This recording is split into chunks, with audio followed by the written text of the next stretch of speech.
आणि त्याच्यामागे मराठी लोकांना हिंदू केले जाते आणि मग मराठी लोक बोलतात की नाही आम्ही हिंदू आहे आधी. पण अरे पण तुम्ही हिंदू आधी आहात, पण त्याआधी मराठी असणं गरजेचं आहे. तर मस्त साईबाबांना बदनाम करणं असेल, राजसाहेबांना बदनाम करणं असेल, प्रत्येक चांगल्या व्यक्तीला, प्रत्येक चांगल्या देवाला बदनाम करण्याचं आहे ना, हे बोलतात ना कारस्थान सगळं चालू आहे सोशल मीडिया आल्यापासून. मी साई भक्त म्हणून मला सांगतात तू साईबाबांना म्हणतो, पण साईबाबा तर बोललो होते की जात धर्म एक असते. आणि मग तू राजसाहेबांना म्हणतो, राजसाहेब तर बोलता की मराठी महाराष्ट्रामध्ये चालली पाहिजे. कुठे महाराष्ट्र सैनिक असलं पाहिजे, कुठे साई भक्त असलं पाहिजे, हे आपण स्वतः विचार करणं गरजेचं आहे. भरपूर जण मला नंतर बोलले की तू मराठी आहेस तर मग साईबाबा हे जे ते मुसलमान होते. आणि मनसे कडून पण तू बोलतो, कधी साईबाबांकडून बोलतो. म्हणजे अशा प्रत्येक ह्याच्यामध्ये साईबाबाचे भक्त, साई भक्त आणि महाराष्ट्र सैनिक म्हणजे मनसैनिक आणि साई भक्त ह्यांची एक बोलतात ना वेगळ्याच म्हणजे जमीन आणि आकाश अशी बोलतात ना हे आहे. तर मी विचार केला की नक्की काय याच्यावर मला खरं बोलायचं होतं. एक गोष्ट मी सांगतो, महाराष्ट्रामध्ये मराठी टिकणं गरजेचं आहेच. त्यामध्ये साईबाबांनी सांगितले सबका मालिक एक आहे आणि प्रत्येक जात धर्म हे बोलतात ना एक सोबत घेऊन चालणं, हे अशा गोष्टी. आणि त्याच्यामुळे जात आणि धर्म न पाहता आपण प्रत्येक गोष्टी घेऊन चाललं पाहिजे, अशा देखील मी उद्देशाने प्रत्येक व्हिडिओमध्ये बोलतो. पण मित्रांनो कसं आहे ना, आता ह्याचं स्पष्टीकरण मला कुठेतरी तुम्हाला द्यायचं आहे की काय आहे जात, काय आहे आणि धर्म काय आहे. आणि तो जात आणि धर्म आपण कधी हिंदू असलं पाहिजे, कधी मराठी असलं पाहिजे, कधी मी जसं तुम्हाला प्रत्येक वेळेला आजपर्यंत सांगत आलो की मराठी माणसाचा हा जो वापर आहे ना हिंदू म्हणून केला जातो आहे. तर मी जसं प्रत्येक वेळेला तुम्हाला सांगत आलो की मराठी माणसांनी कधी हिंदू असावं, कधी मराठी असावं, कधी वेगवेगळ्या म्हणजे बोलतात ना आपल्या जातीमध्ये देखील, आता मराठीमध्ये पण जाती भरपूर आहेत, तर कधी आपल्या जातीसाठी गर्व बाळगावा. ह्या प्रत्येक गोष्टी मी तुम्हाला आजपर्यंत सांगत आलो. पण मला आज क्लिअरिफिकेशन द्यायचं आहे. असं नाही आहे की मी साई भक्त आहे, माझ्यासारखे बरेच साई भक्त आहेत जे राजसाहेबांना देखील महाराष्ट्र नवनिर्माण सेना या पक्षाला मानतात, असे साई भक्त देखील आहेत. पण त्यांनी कधीच बोलतात ना की त्यांच्या मनामध्ये कधी अशा शंका नाही आली की साईबाबा हे मुसलमान आहेत. आता प्रत्येक बोलतात ना काही लोक हिंदू हिंदू स्वतःला बोलतात आणि असं बोलतात की साईबाबा तर मुसलमान होता आणि साईबाबा जे आहे ते प्रत्येक वेळेला अल्लाह मालिक बोलत होते आणि तुम्ही त्यांना कशाला मग हे करताय. आणि हिंदू धर्मामध्ये हिंदूच बोलतात ना, हिंदू देवाची नावं घेणारा साईबाबा असतात तर आम्ही त्याला मानलं असतं. अरे पण साईबाबांनी हिंदू देवांची नावं घेतली नाही असं कोण मला कळत नाही पसरवतं आहे. साईबाबांनी हिंदू देवाचे आपल्या रामाचे नावं घेतलेलं, साईबाबांनी आपल्या कृष्णाच्या द्वारकाचं नाव द्वारका मायला दिलेलं आहे. ह्या प्रत्येक गोष्टी. आणि मध्ये तर एक मोठे झाला राम मंदिरला देणगी दिली नाही साई संस्थेकडून आणि त्याच्यामुळे अरे पण आपल्याला ह्या गोष्टी बोलतात ना त्याचा कुठेतरी राग, आता ह्या गोष्टी असतील त्याचा राग तुम्ही साईबाबांवर का काढताय हा माझा प्रत्येक वेळी प्रश्न असतो. प्रत्येक जणांना असं वाटतंय की राजसाहेब जे आहे ते फक्त मराठी करतात, हिंदुत्व म्हणजे त्यांची भूमिका नाहीच आहे आणि महाराष्ट्रातल्या मराठी लोकांसाठी राजसाहेब झटतात, हिंदूंसाठी काय करत नाही, असं प्रत्येक लोकांची भावना आहे. पण राजसाहेबांनी हिंदुत्वासाठी काय काय केले आणि त्यांची पावलं आजपर्यंत हिंदुत्वासाठी किती पुढे आहेत हे मला वाटतं वेगळं सांगण्याची गरज नाही. प्रत्येक वेळेला आजपर्यंत तुम्हाला सांगत आलो. आणि त्या साईबाबा हे हिंदू नाही आहेत, हे मुसलमान आहे. हे प्रत्येकाने जे काय ठरवलं, जे शिक्के लावलेले आहेत ना, मला असं वाटतं आपण त्याचा देखील अभ्यास करणं गरजेचं आहे. पहिली गोष्ट तर आपण जर का हिंदू आहोत तर आपण कुठल्याही दुसऱ्या धर्मातल्या बोलतात ना लोकांना आपण टीका न करणं हे सनातनाचा पहिलाच उद्देश आहे. भगवद्गीतेमध्ये पण कधी सांगितलं नाही की आपण हिंदू आहोत तर आपण प्रत्येक बोलतात ना धर्माचा सन्मान केला पाहिजे. आज आपण आपला गुरु नानकजींना मानतो, ते आपले पंजाबी देवांचे गुरु आहेत, देव आहेत. पण तरी आपण भरपूर लोक मानतात. आता गुरु नानकजी हे कोण होते? प्रत्येक हिंदू हा गुरु नानकजींना मानतो. प्रत्येक मराठी मला असं वाटतं गुरु नानकजींना मानतात. आज आपण त्यांच्या इथे कुठेही गुरुद्वारामध्ये जेवण असेल तर आपण जेवायला जातो, आपण त्यांच्या बोलतात ना त्यांना भरपूर मानतो. मला असं वाटतं बरेच मराठी लोक, बरेच हिंदू लोक गुरु नानक यांना मानतात. आणि प्रत्येक अशीच प्रत्येक जाती धर्मातले देव असतील प्रत्येकाला आपण म्हणतो. पण आता काय आहे, काही राजकीय लोकांनी अशी परिस्थिती निर्माण करून ठेवली की प्रत्येक देवाला जातीमध्ये बघायचं, प्रत्येक धर्माला देवामध्ये बघायचा आणि प्रत्येक बोलतात ना की ह्या जातीचा आहे. आणि तो आजकाल आपण महापुरुषाला आजपर्यंत जातीत मांडत आलो की बाबासाहेब हे दलितांचे आणि शिवाजी महाराज हे मराठ्यांचे. पण आता आपण देवाला देखील बोलतोय हा ह्या धर्माचा देव आहे तर त्याला मानू नका, तो त्या धर्माचा देव त्याला मानू नका. मला एक कळत नाही की आपण हिंदू म्हणून आपल्या देवाचा आदर करतोयच, पण मला असं वाटतं आपण बाकीच्या देवांचा देखील आदर केला पाहिजे. त्यांच्या बोलतात ना त्यांनी जर का आपल्यावर टीका केली तर आपण बोलणं ते गरजेचंच आहे. पण ते आपल्या जर का देवावर टीका करत नसेल तर मला असं वाटतं आपण त्यांच्या देवावर टीका करायची गरज नाही आहे. खरं हा असा हिंदू नसतो. मला असं वाटतं आपण खूप बोलतात ना की खरं आपण दिलदार असलं पाहिजे प्रत्येक गोष्टीमध्ये, की आपण आपल्याला असं नाही की आता भरपूर काही लोक आहेत जसे काही ख्रिश्चन लोक आहेत की जे पैसे देऊन आपल्या स्वतःच्या धर्मामध्ये खेचून आणतायत आणि बोलतात की आमचा धर्म स्वीकारा, पैसे वगैरे देतात. त्यांना बोलतात त्याला विरोध असे आहेच, त्याचा विरोध असलाच पाहिजे. ते बोलतात ना की दबक्या पावलाने येतात आणि प्रत्येक गोष्टी करून जातात.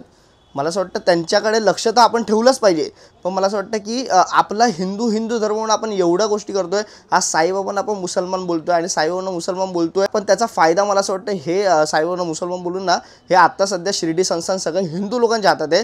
ते ना साईबाबांना मुसलमान ठरवून हे मुसलमानांच्या हातात जाईल. एवढं जर काय ना आपण डोक्यात घेतलं, आपण जर का अडाणी नसाल तर मला असं वाटतं आपण डोक्यात घेणं गरजेचं आहे की हिंदू आज हिंदू लोक पुजतात साईबाबांना जास्त, कोण मुसलमान येत नाही आणि आपण त्या देवाला आत्ता ह्या 10 वर्षापासून टीका करतोय.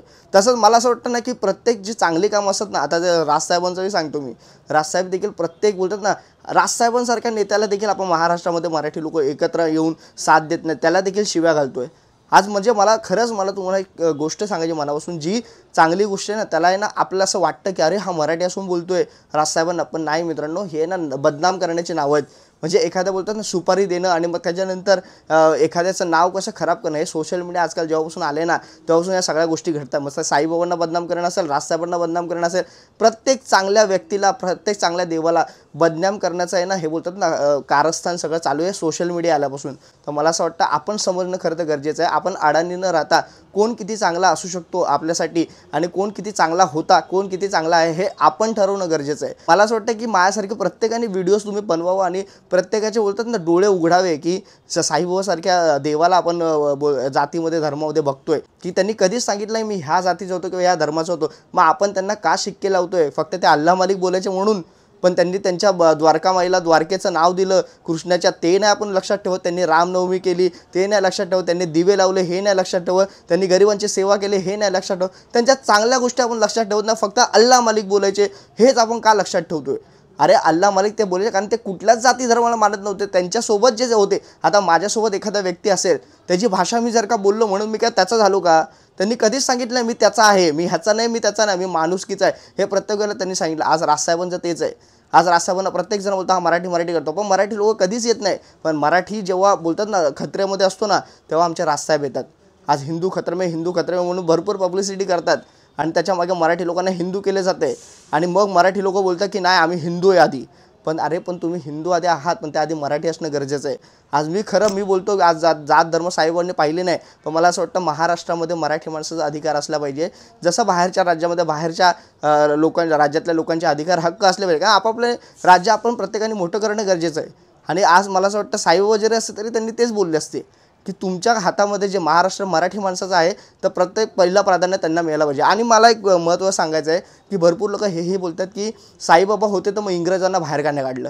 आता साईबाबा हे संत होते, हे काही लोकमान्य टिळक यांच्यासारखे कोणी व्यक्ती नव्हते, स्वातंत्र्यवीर सावरकर यांच्यासारखे कोणी व्यक्ती नव्हते. ते एक संत होते, ते देव होते.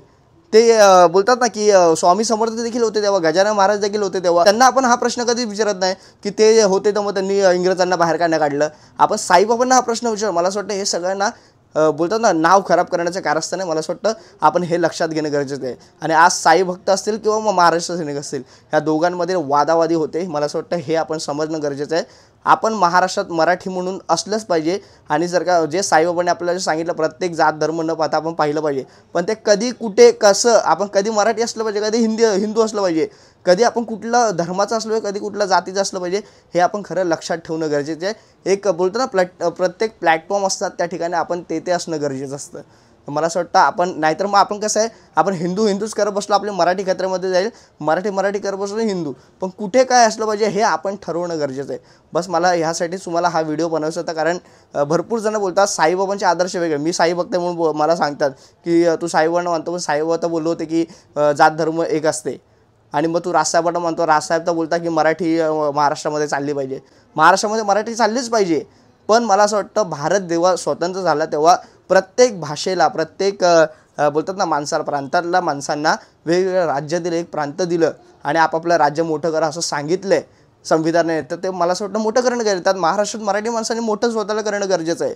त्यात देव आणि कुठलाही धर्म येत नाही, तेव्हाची ती परिस्थिती वेगळी होती. आज आपल्या धर्मामध्ये प्रत्येक गोष्टी अशा आहेत जे मला असं वाटतं आता बदलणं गरजेचं आहे. आज आपण जसं मध्ये राजसाहेबांनी सांगितलं होतं की जेव्हा आपण माणूस मारला जातो आपल्या हिंदूमध्ये तेव्हा आपण जाळतो.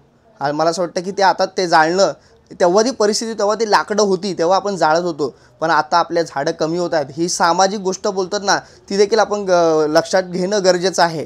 कारण तेव्हा झाडं होती भरपूर, तेव्हा आपण जाळत होतो, पण परिस्थिती बदलते आणि परिस्थिती बदलतो म्हणून आपण हिंदू धर्मामध्ये काय करतो, आपला धर्म आहे, आपल्या गोष्टी आहेत म्हणून आपण प्रत्येक वेळेला बोलतो ना की हे राखलं पाहिजे, हे केलं पाहिजे, ना तर आपण हिंदू नाही वगैरे सगळं. पण त्याचा आपल्या पुढच्या पिढीला त्रास होईल असं देखील कुठल्याही गोष्टी न करता मला असं वाटतं की एक वेळ असते, एक परिस्थिती असते, तेव्हा आपण बदलणं गरजेचं असतं. तर त्याच्यामुळे आपण आपल्या धर्माप्रमाणे प्रत्येक गोष्टी करा, नाही असं नाही, पण आपल्या धर्माला अनुसरून आपण प्रत्येक गोष्ट करत असताना आपल्याला आपल्या पुढच्या पिढीला त्रास नाही होणार ही परिस्थिती पाहणं गरजेचं आहे. कारण तेव्हा आधीच्या होते सगळे आपले, त्यांच्याकडे सगळ्या गोष्टी होत्या, तेव्हाची परिस्थिती वेगळी होती, आताची परिस्थिती वेगळी आहे. तर मला असं वाटतं आताची परिस्थिती आहे तशा परिस्थितीतून आपण बदलणं गरजेचं आहे, तरच आपला हिंदू धर्म पुढे जाईल आणि तरच आपला महाराष्ट्र पुढे जाईल. एवढंच मला तुम्हाला सांगायचं आहे. बस तुर्तास सांगतो, माझ्या महाराष्ट्र सैनिकांनी, माझ्या साई भक्तांना खरंच विनंती आहे, मी खरं तर साई भक्त आणि महाराष्ट्र सैनिक देखील आहे आणि मला असं वाटतं माझ्यासारखे बरेच जण असतील, साई भक्त देखील आहेत ते आणि महाराष्ट्र सैनिक देखील आहे. तर दोघांनी बोलतात ना, एक वेगळा गैरसमज न करता आपण कुठे महाराष्ट्र सैनिक असलं पाहिजे, कुठे साई भक्त असलं पाहिजे, हे आपण स्वतः विचार करणं गरजेचं आहे. तेवढंच मी तुम्हाला ह्या व्हिडिओमध्ये बोलणार आहे आणि तुर्तास थांबतो. ओम साईराम, जय महाराष्ट्र, जय मनसे. आणि जिथे मी परत तुम्हाला तेच सांगेल, कुठे मराठी असलं पाहिजे, कुठे हिंदू असलं पाहिजे, हे आपण समजणं गरजेचं आहे. जय महाराष्ट्र.